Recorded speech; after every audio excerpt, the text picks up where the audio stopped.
വഴികൾ അത്ഭുത വഴികളും യേശു തുറന്നിടുമേ. ഇതുവരെ കാണാത്ത ഇതുവരെ അറിയാത്ത അത്ഭുത വഴികൾ തുറന്നിടുമേ. അത്ഭുത വഴികൾ അത്ഭുത വഴികൾ യേശു തുറന്നിടുമേ. നഷ്ടമതെല്ലാം ലാഭമായി മാറും, ദുഃഖമതെല്ലാം നൃത്തമാകും. നഷ്ടമതെല്ലാം ലാഭമായി മാറും, ദുഃഖമതെല്ലാം നൃത്തമാകും. കിണറുകൾ പൊങ്ങി വരും, ഉറവകൾ എനിക്കായി തുറന്നു വരും. കിണറുകൾ പൊങ്ങി വരും, ഉറവകൾ എനിക്കായി തുറന്നു വരും. അത്ഭുത വഴികൾ അത്ഭുത വഴികൾ യേശു തുറന്നിടുമേ. ഇതുവരെ കാണാത്ത ഇതുവരെ അറിയാത്ത അത്ഭുത വഴികൾ തുറന്നിടുമേ. അത്ഭുത വഴികൾ അത്ഭുത വഴികൾ യേശു തുറന്നിടുമേ. ശത്രുക്കളെല്ലാം മിത്രമായി മാറും, മന്ത്രങ്ങൾ തന്ത്രങ്ങൾ നിഷ്ഫലവും. ശത്രുക്കളെല്ലാം മിത്രമായി മാറും, മന്ത്രങ്ങൾ തന്ത്രങ്ങൾ നിഷ്ഫലവും. വാതിലുകൾ തുറന്നു വരും, പട്ടണത്തിൽ ഞാൻ ധന്യനാകും. വാതിലുകൾ തുറന്നു വരും, പട്ടണത്തിൽ ഞാൻ ധന്യനാകും. അത്ഭുത വഴികൾ അത്ഭുത വഴികൾ യേശു തുറന്നിടുമേ. ഇതുവരെ കാണാത്ത ഇതുവരെ അറിയാത്ത അത്ഭുത വഴികൾ തുറന്നിടുമേ. അത്ഭുത വഴികൾ അത്ഭുത വഴികൾ യേശു തുറന്നിടുമേ. വിശ്വാസവചനങ്ങളിലേക്ക് വീണ്ടും എവർക്കും സ്വാഗതം പറയുന്നു. ദൈവത്തിന്റെ പരിശുദ്ധാത്മാവ് നമ്മോട് സംസാരിക്കട്ടെ എന്ന് ഞാൻ താല്പര്യപ്പെടുകയാണ്. ഒരു വേദഭാഗത്തിലേക്ക് വേഗത്തിൽ ഒന്ന് പോകുവാൻ താല്പര്യപ്പെടുന്നു. മർക്കോസ് സുവിശേഷം 8-ാം അധ്യായം 22 മുതലുള്ള വാക്യങ്ങൾ. അവർ ബെത്സയിദിലെത്തിയപ്പോൾ ഒരു കുരുടനെ അവന്റെ അടുക്കൽ കൊണ്ടുവന്നു. അവനെ തൊടയണമെന്ന് അവനോട് അപേക്ഷിച്ചു. അവൻ കുരുടന്റെ കൈക്ക് പിടിച്ചു അവനെ ഊരിന് പുറത്തു കൊണ്ടുപോയി അവന്റെ കണ്ണിൽ തുപ്പി അവന്റെ മേൽ കൈവച്ചു. നീ വല്ലതും കാണുന്നുണ്ടോ എന്ന് ചോദിച്ചു. അവൻ മേൽപോട്ട് നോക്കി, ഞാൻ മനുഷ്യരെ കാണുന്നു, അവർ നടക്കുന്നത് മരങ്ങൾ പോലെ എത്ര കാണുന്നത് എന്ന് പറഞ്ഞു. പിന്നെയും അവന്റെ കണ്ണിന്മേൽ കൈവച്ചാറെ അവൻ സൗഖ്യം പ്രാപിച്ചു. മിഴിച്ചു നോക്കി എല്ലാം സ്പഷ്ടമായി കണ്ടു. നീ ഊരിൽ കടക്കപോലും അരുത് എന്നവൻ പറഞ്ഞ് അവനെ വീട്ടിലേക്ക് അയച്ചു. അനന്തരം യേശു ശിഷ്യന്മാരുമായി ഫിലിപ്പോസിന്റെ കൈസരയ്ക്ക് അടുത്ത ഊരുകളിലേക്ക് പോയി. വഴിയിൽ വെച്ച് ശിഷ്യന്മാരോട്, ജനങ്ങൾ എന്നെ ആരെന്ന് പറയുന്നെന്ന് ചോദിച്ചു. യോഹന്നാൻ സ്നാപകൻ എന്ന് ചിലർ, ഏലിയാവെന്ന് ചിലർ, പ്രവാചകന്മാരിൽ ഒരുത്തനെന്ന് മറ്റു ചിലർ എന്ന് അവർ ഉത്തരം പറഞ്ഞു. അവൻ അവരോട്, എന്നാൽ നിങ്ങൾ എന്നെ ആരെന്ന് പറയുന്നെന്ന് ചോദിച്ചതിന്, നീ ക്രിസ്തുവാകുന്നു പത്രോസ് ഉത്തരം പറഞ്ഞു. യേശു കർത്താവ് ഒരു കുരുടനെ സൗഖ്യമാക്കിയ കാര്യമാണ് നാം വായിക്കുവാനിടയായത്. വളരെയധികം മാർമ്മിക ഒരു വേദഭാഗമാണ് നാം വായിക്കുവാനിടയായത്. ഹല്ലേലൂയ. യേശു കർത്താവ് പ്രാർത്ഥനയുടെ ഒരു പ്രത്യേക മർമ്മം നമ്മെ പഠിപ്പിക്കുകയായിരുന്നു. ഒരു വ്യക്തിക്ക് കാഴ്ച ലഭിക്കുവാൻ യേശുവിന്റെ ഒരൊറ്റ പ്രാർത്ഥന മതിയാകും. എന്നാൽ ഈ സൗഖ്യത്തിന്റെ കാര്യത്തിൽ യേശു 2 വട്ടം പ്രാർത്ഥിക്കുവാൻ തയ്യാറായി. പ്രാർത്ഥനയുടെ ഒരു ശ്രേഷ്ഠമായ മർമ്മം യേശു കർത്താവ് ജനത്തെ പഠിപ്പിക്കുകയായിരുന്നു. വേദപുസ്തകം വ്യക്തമായി പഠിച്ചാൽ അത് യേശുവിന്റെ വചനങ്ങളെ അടുത്ത് അറിഞ്ഞ് അതിന്റെ കാരണങ്ങൾ, കാര്യങ്ങൾ, അതിന്റെ ഉദ്ദേശങ്ങൾ, അല്ലെ അതിന്റെ പ്രവൃത്തി, അതിന്റെ പ്രവർത്തന രീതി, ഇതൊക്കെ മനസ്സിലാക്കുകയാണ് അനുഗ്രഹം പ്രാപിക്കുവാൻ ഏറ്റവും അത്യാവശ്യമായ കാര്യം. 3.5 വർഷം മാത്രമേ ശിഷ്യന്മാർ യേശുവിനോടൊപ്പം സഞ്ചരിച്ചിട്ടുള്ളൂ. ആ 3.5 വർഷത്തിനിടയിൽ അവർ യേശുവിനെ വളരെയധികം സസൂക്ഷ്മം ഗ്രഹിക്കുവാനും പഠിക്കുവാനും തയ്യാറായി. എന്തുകൊണ്ട് യേശുവിലൂടെ ഇത്രയും അത്ഭുതങ്ങളും അടയാളങ്ങളും സംഭവിക്കുന്നു? എന്തുകൊണ്ട് യേശുവിന്റെ പ്രാർത്ഥനയിൽ കുരുട്ടുകണ്ണുകൾ തുറക്കപ്പെടുന്നു? എന്തുകൊണ്ട് 2 മീനും 5 അപ്പവും കൊണ്ട് 5000 പേർ പോഷിപ്പിക്കപ്പെടുന്നു? എന്തുകൊണ്ട് മുടന്തന്മാർക്ക് സൗഖ്യം ലഭിക്കുന്നു? എന്തുകൊണ്ട് പച്ചവെള്ളം വീഞ്ഞാകുന്നു? ഈ അത്ഭുതങ്ങളും അടയാളങ്ങളും സംഭവിക്കാൻ കാരണമെന്താണ്? എന്ത് ശക്തിയാണ് ഇവനെ സഹായിക്കുന്നത് എന്ന് പഠിക്കുവാൻ ശിഷ്യന്മാർ തയ്യാറായി. ഒരു ദിവസം അവർ ശ്രദ്ധിച്ചു, യേശു പലപ്പോഴും രാത്രികാലങ്ങളിൽ അവരിൽ നിന്ന് അന്യപ്പെട്ട് ദൂരെ മാറിയിരുന്ന് പ്രാർത്ഥിക്കുന്നത് അവർ കാണുവാൻ കഴിഞ്ഞു. നിർജ്ജന പ്രദേശത്ത് വാങ്ങിപ്പോയി, ഏകാന്തതയിൽ ഒറ്റയ്ക്കിരുന്ന് മലയിൽ കവിണ്ണു വീണ് പ്രാർത്ഥിക്കുന്ന കാഴ്ച അവർ കാണുവാനിടയായി. അവർക്കൊരു കാര്യം മനസ്സിലായി, പ്രാർത്ഥനയാണ് യേശുവിൽ വ്യാപരിക്കുന്ന ഈ ശക്തിയുടെ ഉറവിടം.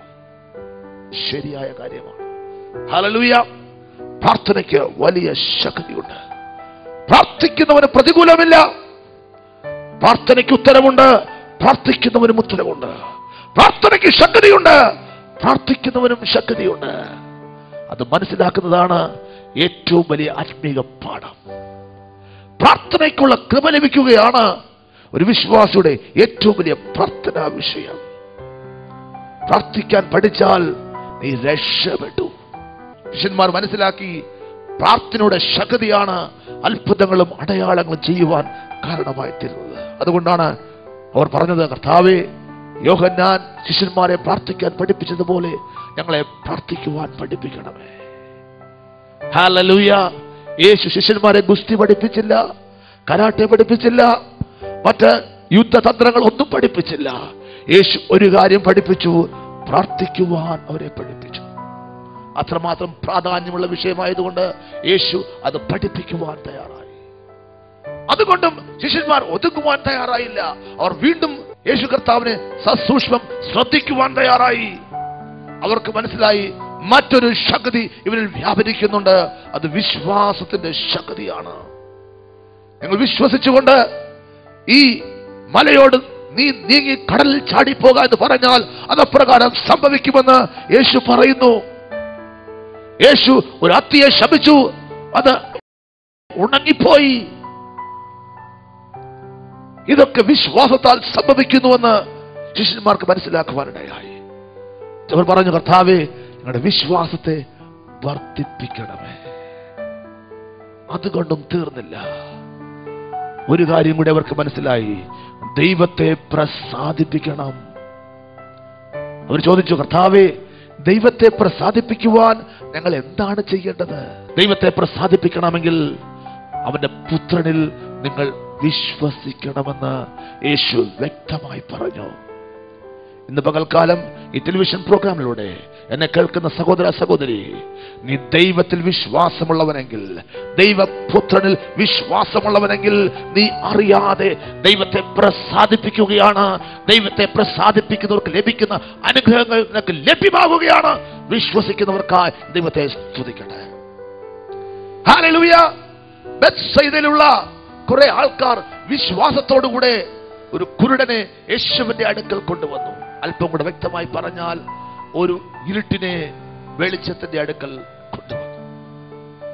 ഹല്ലേലൂയ. അവർ പറഞ്ഞു, നീ ഒന്ന് തൊടണം, ഈ കുരുടനെ നീ തൊടണം. നീ തൊട്ടാൽ അസാധാരണമായത് സംഭവിക്കും എന്നവർക്ക് വിശ്വാസമുണ്ടായിരുന്നു. വലിയ വിശ്വാസം യേശു കണ്ടു. എന്നാൽ അവന്റെ സൗഖ്യത്തിന് ചില തടസ്സങ്ങൾ യേശുവിന് വ്യക്തമായി കാണുവാൻ കഴിഞ്ഞു. ഒന്ന്, അവന്റെ സൗഖ്യത്തിന് തടസ്സം അവൻ പാർക്കുന്ന ഊരാണ്. ഹല്ലേലൂയ. ബെത്സയിദ, ശപിക്കപ്പെട്ട ഊര്, അവന്റെ സൗഖ്യത്തിന് തടസ്സമായിരുന്നു. ഒരു കാര്യം വ്യക്തമായി പറയട്ടെ, നീ ആയിരിക്കുന്ന സ്ഥലവും നിന്റെ സൗഖ്യവുമായി വളരെ ബന്ധപ്പെട്ടിരിക്കുന്നു. നീ ആയിരിക്കുന്ന ആലയവും നിന്റെ സൗഖ്യവുമായി വളരെ ബന്ധപ്പെട്ടിരിക്കുന്നു. ഹല്ലേലൂയ. പ്രാർത്ഥനാലയങ്ങളിൽ യേശു സൗഖ്യമാക്കുന്ന ശക്തിയുമായിട്ട് വരുമ്പോൾ, കള്ളന്മാരുടെ ഗുഹകളിൽ യേശു വരുന്നത് സൗഖ്യമാക്കുന്ന ശക്തിയുമായിട്ടല്ല, ചാട്ടവാറുമായിട്ട്. മനസ്സിലാക്കുന്നവർക്കായി ദൈവത്തെ സ്തുതിക്കുന്നു. നീ എവിടെ ആരാധിക്കുന്നു എന്നത് നിന്റെ വിടുതലുമായി വളരെയധികം ബന്ധപ്പെട്ടിരിക്കുന്നു. പ്രാർത്ഥനാലയത്തിൽ മാത്രമേ ദൈവിക വിടുതലുകൾ നടക്കുന്നുള്ളൂ, സൗഖ്യം നടക്കുന്നുള്ളൂ, അത്ഭുതം സംഭവിക്കുന്നുള്ളൂ. അല്ലാത്ത സ്ഥലങ്ങളിൽ യേശുവിന്റെ ചാട്ടവാറ് പ്രയോഗം മാത്രമേ നടക്കുന്നുള്ളൂ. മനസ്സിലാക്കുന്നവർക്കായി ദൈവത്തെ സ്തുതിക്കുന്നു. എന്താണ് പ്രാർത്ഥനാലയം? ഏതാണ് പ്രാർത്ഥനാലയം? ഏതാണ് കള്ളന്മാരുടെ ഗുഹ? മനുഷ്യനുമായി ബന്ധപ്പെടുന്ന സ്ഥലമാണ് കള്ളന്മാരുടെ ഗുഹ. ഏതാണ് പ്രാർത്ഥനാലയം? മനുഷ്യനും ദൈവവുമായി ബന്ധപ്പെടുന്ന സ്ഥലമാണ് പ്രാർത്ഥനാലയം. ആലയങ്ങൾ പ്രാർത്ഥനാലയമായി ഉയർത്തപ്പെടട്ടെ. ദൈവവും മനുഷ്യനുമായി ബന്ധപ്പെടാനുള്ള സ്ഥലമായി അത് മാറ്റപ്പെടട്ടെ. അപ്പോൾ യേശുവിന്റെ സൗഖ്യമാക്കുന്ന ശക്തി, യേശുവിന്റെ രക്തത്തിന്റെ ശക്തി, യേശുവിന്റെ വചനത്തിന്റെ ശക്തി, യേശുവിന്റെ നാമത്തിന്റെ ശക്തി, യേശുവിന്റെ പുനരുത്ഥാന ശക്തി അവിടെ വ്യാപരിക്കും. ഇവന് സൗഖ്യത്തിന് തടസ്സം അവന്റെ ഊരായിരുന്നു. യേശു എന്ത് ചെയ്തു? അവനെ വലിച്ച് ഊരിന് പുറത്തു കൊണ്ടുപോയി. ഹല്ലേലൂയ. ചില വ്യവസ്ഥിതികളെ വിട്ട്, ചില സംവിധാനങ്ങളെ വിട്ട്, നിന്നെ നശിപ്പിക്കുന്ന, വഞ്ചിക്കുന്ന, ചതിക്കുന്ന സംവിധാനങ്ങളെ വിട്ട് യേശുവിനോടൊപ്പം പുറത്തേക്ക്, അതിന്റെ പുറത്തേക്ക് യാത്ര ചെയ്യുവാൻ നീ തയ്യാറാകുമെങ്കിൽ യേശുവിനെ സൗഖ്യമാക്കുന്ന ശക്തി നിന്നെ വിടുവിക്കും. പ്രസ്ഥാനങ്ങളെ വിട്ട്, ചില ചതിവുകളെ വിട്ട്, വിഗ്രഹാരാധനയെ വിട്ട്, യുക്തിവാദങ്ങളെ വിട്ട്, കുറുക്കു വഴികളെ വിട്ട്, അവിശ്വാസത്തിന്റെ മാർഗങ്ങളെ വിട്ട് യേശുവിന്റെ അടുക്കിലേക്ക് ഓടിയെടുത്ത് യേശുവിനോടൊപ്പം സഞ്ചരിക്കുവാൻ തയ്യാറാകുമെങ്കിൽ യേശുവിന്റെ സൗഖ്യമാക്കുന്ന ശക്തി, വിടുതലിന്റെ കരം നിനക്ക് വേണ്ടി പ്രവർത്തിക്കും. തൊടുവാൻ വേണ്ടി ഒരുവനെ യേശുവിന്റെ അടുക്കൽ കൊണ്ടുവന്നു. യേശു അവനെ ഊരിന് പുറത്തു കൊണ്ടുപോയി. അവനെ സൗഖ്യമാക്കി. അവനോട് ചോദിച്ചു, നീ എന്ത് കാണുന്നു? അവൻ പറഞ്ഞു, ഞാൻ കാണുന്നു മനുഷ്യൻ മരങ്ങളെ പോലെ നടക്കുന്ന കാഴ്ച. ഇതുവരെയും ലോകത്താരും മരങ്ങൾ നടക്കുന്നത് കണ്ടിട്ടില്ല. അവൻ മാത്രം കണ്ടു മരങ്ങൾ മനുഷ്യരെ പോലെ നടക്കുന്ന കാഴ്ച. ഹല്ലേലൂയ. യേശു വീണ്ടും അവന് വേണ്ടി പ്രാർത്ഥിക്കുവാൻ തയ്യാറായി. അപ്പോൾ അവൻ തെളിവായി കാണുവാനിടയായി. 2 പ്രാവശ്യം ഒരു വ്യക്തിക്ക് വേണ്ടി പ്രാർത്ഥിച്ച മറ്റൊരു സന്ദർഭം ഒരിടത്തും കാണുവാൻ കഴിയുന്നില്ല. പ്രാർത്ഥനയുടെ ഒരു മർമ്മം യേശു ജനത്തെ പറഞ്ഞു പഠിപ്പിക്കുകയായിരുന്നു. വിടുതൽ ലഭിക്കും വരെ പ്രാർത്ഥിക്കണം. ഒരു വിഷയത്തിന് വേണ്ടി ഒരു പ്രാവശ്യം പ്രാർത്ഥിച്ചു, മറുപടി കിട്ടിയില്ല, നിരാശപ്പെട്ട് ഒതുങ്ങിക്കൂടുകയല്ല. വീണ്ടും ആ വിഷയത്തിന് വേണ്ടി പ്രാർത്ഥിക്കുവാൻ നാം തയ്യാറാകണം. ഒരു പ്രാവശ്യം മറുപടി കിട്ടാതെ വീണ്ടും പ്രാർത്ഥിക്കണമെങ്കിൽ അതിനാവശ്യം കുറെ വാചക കസർത്തല്ല, അതിനാവശ്യം ഒരു വലിയ വിശ്വാസമാണ്. ഒരു പ്രാവശ്യം പ്രാർത്ഥിച്ചു, രോഗം മാറിയില്ല, വീണ്ടും പ്രാർത്ഥിക്കണമെങ്കിൽ അതിനാവശ്യം ഒരു വലിയ വിശ്വാസമാണ്. പ്രാർത്ഥിക്കുന്നവർ വലിയ വിശ്വാസത്തിന്റെ ഉടമകളായി അത്ഭുതം നടക്കുന്നതുവരെ, അസാധ്യം സാധ്യമാകുന്നതുവരെ, ഇല്ലാത്തത് ഉള്ളതിനെ പോലെ വിളിച്ചു വരുത്തപ്പെടുന്നതുവരെ പ്രാർത്ഥിക്കുവാൻ തയ്യാറാകുമെങ്കിൽ യേശുവിന്റെ ശക്തി അവിടെ വ്യാപരിക്കും. പ്രാർത്ഥനയുടെ ഒരു വലിയ മർമ്മം മാത്രമല്ല, ഒരു മനുഷ്യന്റെ കണ്ണുകൾ പൂർണ്ണമായി തുറക്കപ്പെടണമെന്ന് യേശു ആഗ്രഹിച്ചു. ഒരു സാധാരണ കാഴ്ച കൊണ്ട് തൃപ്തിപ്പെടുവാൻ യേശു തയ്യാറായില്ല. മരങ്ങളെ പോലെ മനുഷ്യനെ കാണുകയല്ല ഒരു മനുഷ്യന്റെ ആവശ്യം. മനുഷ്യനെ മനുഷ്യനായി വ്യക്തമായി കാണുകയാണ് എന്റെ യേശുവിന്റെ ആവശ്യം. എന്തുകൊണ്ട്? മരങ്ങളോട് പെരുമാറുന്നത് പോലെ മനുഷ്യൻ മനുഷ്യരോട് പെരുമാറുന്നു. കാഴ്ചശക്തി ഇല്ലാത്തത് കൊണ്ട്, മനുഷ്യനെ മരങ്ങളെ പോലെ കാണുന്നത് കൊണ്ട് നിനക്കാവശ്യം കാഴ്ചശക്തിയാണ്. അത് തരുവാൻ യേശുവിന് മാത്രമേ കഴിയൂ. അതുകൊണ്ടാണ് അനുബന്ധമായി തന്നെ യേശു ചോദിക്കുന്നത്, പുരുഷാരം എന്നെ കുറിച്ച് എന്താണ് പറയുന്നത്? അവർ പറഞ്ഞു, ചിലർ പറയുന്നു എലിയാവാണ്, ചിലർ പറയുന്നു ഇരമ്യാവാണ്, ചിലർ പറയുന്നു പ്രവാചകന്മാർ ഒരുവനാണെന്ന്. അവരുടെ ഒന്നും കണ്ണ് യഥാർത്ഥത്തിൽ തുറക്കപ്പെട്ടിട്ടില്ല. എന്നാൽ 3 വർഷം 2 വർഷം കൂടെ നടന്ന ശിഷ്യന്മാർ ചോദിച്ചു, നിങ്ങൾ എന്നെ കുറിച്ച് എന്ത് പറയുന്നു? നിങ്ങളുടെ കണ്ണിന്റെ അവസ്ഥ എന്താണ്? ഇന്നാളുടെയും കണ്ണ് ശരിയായ വിധം തുറക്കപ്പെട്ടിട്ടില്ല. എന്നാൽ കൂടെ നടന്ന നിങ്ങളുടെ കണ്ണിന്റെ അവസ്ഥ എന്താണ്? ഒരുവൻ, കണ്ണ് തുറക്കപ്പെട്ടൊരുവൻ പറഞ്ഞു, നീ ജീവനുള്ള ദൈവത്തിന്റെ പുത്രനായ ക്രിസ്തു.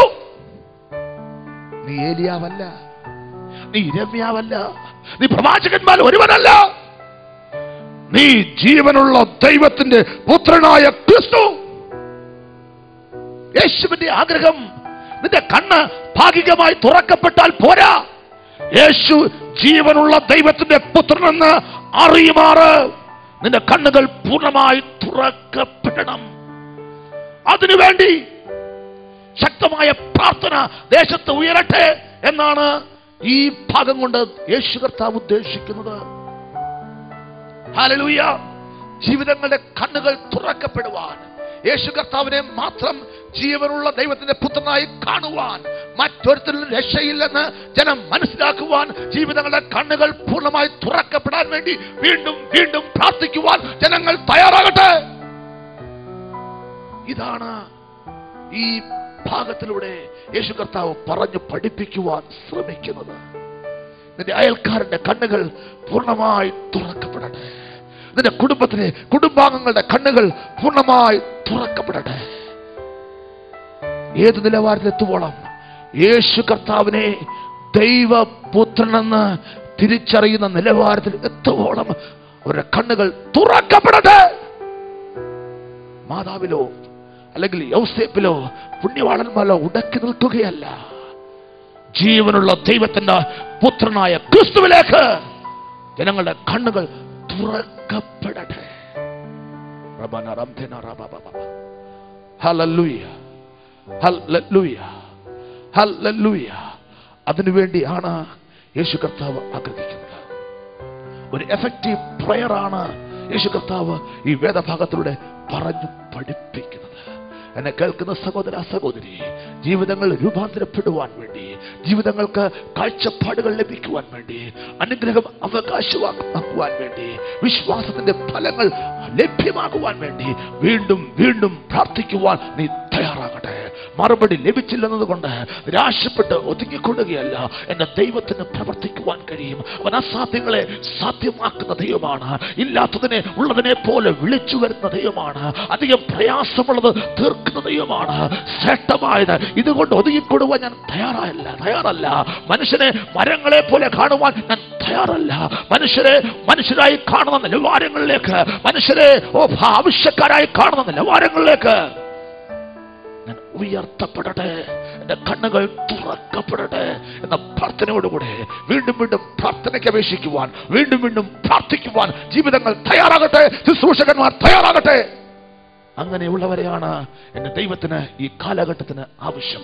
ഈ അന്ത്യകാലത്ത് ഉപയോഗിക്കാൻ ദൈവത്തിന് ആവശ്യം അങ്ങനെയുള്ളവരാണ്. കുരുട്ട് കണ്ണുകൾ തുറക്കപ്പെടും വരെ വീണ്ടും വീണ്ടും പ്രാർത്ഥിച്ച് ദൈവപ്രവൃത്തി വെളിപ്പെടുന്ന ശുശ്രൂഷകന്മാർ ദേശത്ത് എഴുന്നേൽക്കട്ടെ.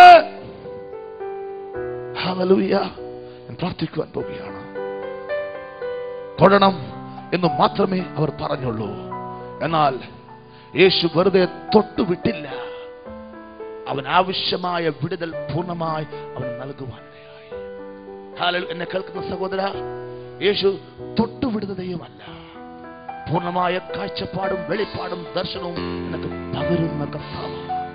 ഏറ്റെടുക്കാൻ തയ്യാറാകുമെങ്കിൽ, പ്രതികരിക്കാൻ തയ്യാറാകുമെങ്കിൽ, അടുത്തു വരുവാൻ തയ്യാറാകുമെങ്കിൽ, യേശുവിനോടൊപ്പം സഞ്ചരിച്ച് നിന്നെ തകർത്തിട്ടിരിക്കുന്ന അടിമത്തങ്ങളിൽ നിന്ന്, പ്രവാസങ്ങളിൽ നിന്ന്, വഞ്ചനയിൽ നിന്ന്, ചതിവിൽ നിന്ന് പുറത്തു വരുവാൻ തയ്യാറാകുമെങ്കിൽ നിനക്ക് ശ്രേഷ്ഠമായ കാഴ്ചപ്പാടുകളും ദർശനങ്ങളും ലഭിക്കുകയാണ്. അതത്രേ നിനക്ക് ആവശ്യം. വിശ്വസിക്കുന്നവർക്കായി ദൈവത്തെ സ്തുതിക്കട്ടെ. ഹല്ലേലൂയ. എനിക്ക് യേശുവിന്റെ സൗഖ്യമാക്കുന്ന ശക്തി ആവശ്യമാണ്.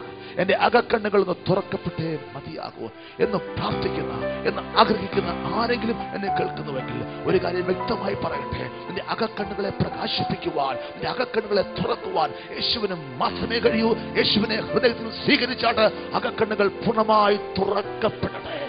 പറഞ്ഞാട്ടെ, യേശു കർത്താവേ, അങ്ങേ ഞാൻ എന്റെ സ്വന്തം രക്ഷിതാവും കർത്താവുമായി ഹൃദയപൂർവ്വം സ്വീകരിക്കുന്നു. എന്റെ അകക്കണ്ണുകളെ തുറക്കണമേ. കാണേണ്ട വിധം, കാണേണ്ടവനെ കാണേണ്ട വിധം കാണുവാൻ തക്കവണ്ണം അകക്കണ്ണുകളെ തുറക്കണമേ എന്ന് പ്രാർത്ഥിച്ചാണ്. Hallelujah, hallelujah. അന്ധകാരത്താലെല്ലാം കണ്ണും മങ്ങിടാത്ത കണ്ണെനിക്കും ഉണ്ട് സ്വർഗ്ഗത്തിൽ.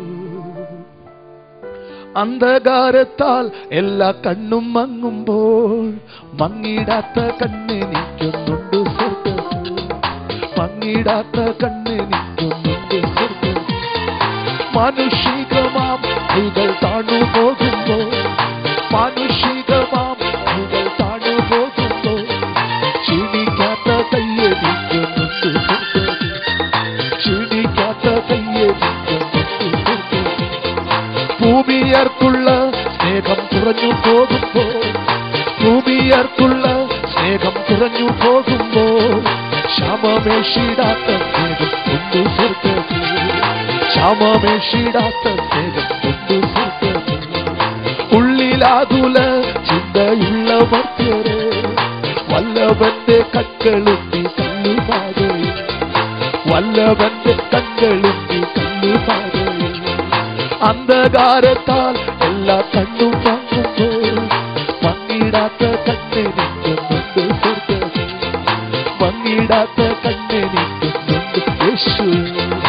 അന്ധകാരത്താൽ എല്ലാ കണ്ണും മങ്ങുമ്പോൾ, അന്ധകാരത്താൽ എല്ലാ കണ്ണും മങ്ങുമ്പോൾ മങ്ങിടാത്ത കണ്ണെനിക്കുന്നുണ്ട് യേശു. മങ്ങിടാത്ത കണ്ണെനിക്കുന്നുണ്ട് യേശു. നിങ്ങൾക്കൊണ്ട് ഞാൻ പ്രാർത്ഥിക്കട്ടെ. പ്രാർത്ഥിക്കുമ്പോൾ തന്നെ എല്ലാ കുരുട്ട് കണ്ണുകളെ ദൈവം തുറക്കുകയാണ്. അത് പുറത്തതായാലും അകത്തതായാലും ദൈവം തുറക്കുകയാണ്. പ്രാർത്ഥനയ്ക്കായിട്ട് കരങ്ങൾ നീട്ടുകയാണ്. സ്വർഗ്ഗപിതാവേ, നിന്റെ വചനം കേട്ട ജനത്തിനായി പ്രാർത്ഥിക്കുന്നു. മടുത്തു പോകാതെ പ്രാർത്ഥിക്കാനുള്ള കാഴ്ചപ്പാട് കൊടുത്താട്ടപ്പ. വിഷയങ്ങൾക്ക് വേണ്ടി വീണ്ടും വീണ്ടും വിശ്വാസത്തോടെ പ്രാർത്ഥിപ്പാൻ ജനത്തെ അനുഗ്രഹിച്ചാട്ടപ്പ. അകക്കണ്ണുകൾ തുറക്കപ്പെടട്ടെ. യേശുവിന്റെ നാമത്തിൽ അകക്കണ്ണുകൾ തുറക്കപ്പെടട്ടെ. അകത്തെ മനുഷ്യൻ ബലപ്പെടട്ടെ. യേശുവിന്റെ അധികാരമുള്ള നാമത്തിൽ രോഗികളായി ഭാരങ്ങളിൽ പ്രയാസങ്ങളിൽ ദുരിതങ്ങളിൽ ഇരിക്കുന്നവർക്ക് വേണ്ടി പ്രാർത്ഥിക്കുന്ന കർത്താവേ, അപ്പാ കേൾവിക്കുറവാൽ ഭാരപ്പെടുന്നവർക്ക് വേണ്ടി പ്രാർത്ഥിക്കുന്നു. ഇപ്പോൾ ചെവികൾ തുറന്നു വരട്ടെ. ഹല്ലേലൂയ. അപ്പാ വിട്ടുമാറാത്ത പനിയാൽ ഭയപ്പെടുന്നവർക്ക് പ്രാർത്ഥിക്കുന്നു. യേശുവിന്റെ നാമത്തിൽ ആ പനി യേശുവിന്റെ അധികാരമുള്ള നാമത്തിൽ പാരമ്പര്യ രോഗത്തിലുള്ള കിടപ്പിലായിരിക്കുന്നവർക്ക് വേണ്ടി പ്രാർത്ഥിക്കും. ഇപ്പോൾ യേശുവിനെ സൗഖ്യമാക്കുന്ന ശക്തി അവരെ ജീവിപ്പിക്കണം. വിടുവിക്കുന്നതിനായി സ്തോത്രം. ഞങ്ങളുടെ നാമത്തിന്റെ ശക്തിക്കായി നന്ദി പറയുന്നു കർത്താവേ. ജീവൻ വ്യാപരിക്കുന്നതിനായി നന്ദി പറയുന്നു. മകത്തിന് യേശുവിൻ നാമത്തിന്റെ ആമേൻ. ഹല്ലേലൂയ. കൊല്ലം പട്ടണത്തിൽ നിങ്ങളുടെ അകക്കണ്ണുകളെ തുറക്കുന്ന ശുശ്രൂഷ നടക്കുന്നുണ്ട്. വരിക, വന്ന് സംബന്ധിക്കുക. അകക്കണ്ണുകൾ തുറക്കപ്പെട്ടവരായി, വിശ്വാസത്തിന്റെ കാഴ്ചപ്പാടുകൾ ലഭിച്ചവരായി മടങ്ങിപ്പോകുക. കൊല്ലം പട്ടണത്തിൽ എല്ലാ ഞായറാഴ്ചയും രാവിലെ 9:30 മണിക്ക് കൊല്ലം കപ്പലിനിമുക്ക് റെയിൽവേ ഗേറ്റ് കടന്ന് നേരെ വരുമ്പോൾ വഴി ചോദിച്ച് മനസ്സിലാക്കി വരിക, വന്ന് അനുഗ്രഹം പ്രാപിക്കുക. ദൈവം നിങ്ങളെ ധന്യമായി അനുഗ്രഹിക്കട്ടെ. God bless you.